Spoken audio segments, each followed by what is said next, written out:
worked with quite a few NDIS service providers now, helping with their admin, billing, claiming and client intake.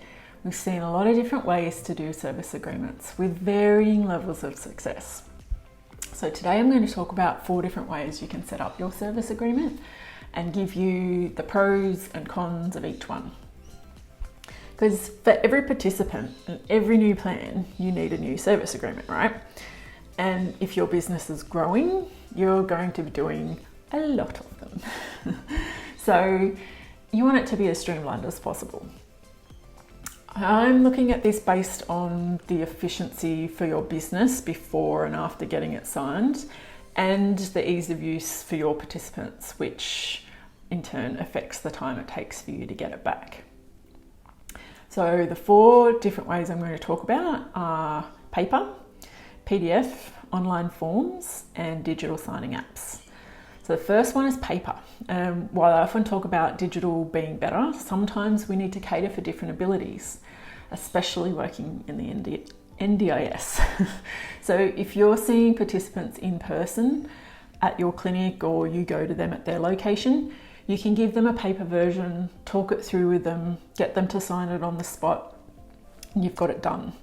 So as far as ease of getting it completed, this is a pretty good one, but it's slightly more work for you or your admin. So you've got to get it printed and then afterwards get it scanned and get the actual information inputted into your systems so that you can actually use it. But we've actually even snail mailed in the post agreements to participants before for those that just aren't as tech savvy and aren't being seen in person at the time. So the second method to look at is a good old PDF that you can email to participants. And then they have the choice of printing it, signing it and getting back to you if they want, or they can fill it out digitally and send it back. This can be a little bit more challenging for clients that maybe aren't as tech savvy or don't have access to a printer. And I'll cover a way to improve this part later on in the video.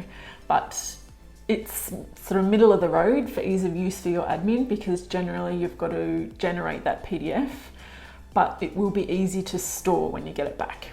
I've also seen people use a Word document with security fields, so that can be a bit tricky to set up, and not everyone has Word to be able to open it and fill it in. So I would just use a PDF instead of that option. It's way easier to set up and use all around.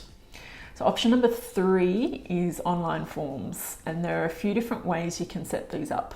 If you've got a practice management system, a lot of them have the ability to set up an online form, though some are better than others with usability. But the advantage of these is usually that you can have them pre-filled a little bit and the information comes straight back to that client's file with way less processing when it comes back. Again, the less tech savvy participants will sometimes struggle with that. So it can sometimes be a deterrent for people when it's not super clear and something that they can read at their own leisure and come back to when they're ready. But it's still worth checking out if your practice management system has that option. So the 4th way you can set up your service agreements is actually a combination of the PDF from earlier and combine that with an online signing service like DocuSign or HelloSign. These services come with a cost, but they can make the whole process a lot easier, both for your admin and the participant. So you kind of save in the admin time, especially if you've got high volume.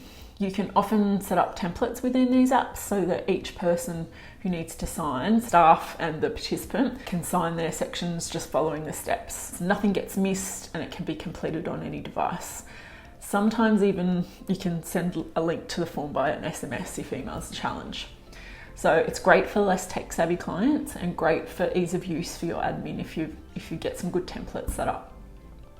So to sum up, from all of these methods, we've seen the best returns when we give people a couple of options to complete the agreement using the method that's easiest for them. Or the other thing we've done a bit more recently, for one client in particular, is giving people the ability to just reply to the email that has the service agreement in it, just a written, yes, I agree to this service agreement in the email. So that email can then be saved to the participant's file for record keeping, And because of course, the quicker you can get that service agreement agreed to and taken care of, the sooner you can focus on helping your clients reach their goals. So hopefully I've given you some ideas to help improve your intake workflows. Let me know in the comments if you'd like to see a deep dive into any of the particular options, like maybe the DocuSign type services, or digitally filling in a PDF with just Acrobat Reader. Of course, if you need more personalized help setting up your intake process, there are some links below to get more info about how we can help with that. So I'll see you next time with more tips to help you simplify, outsource, and grow.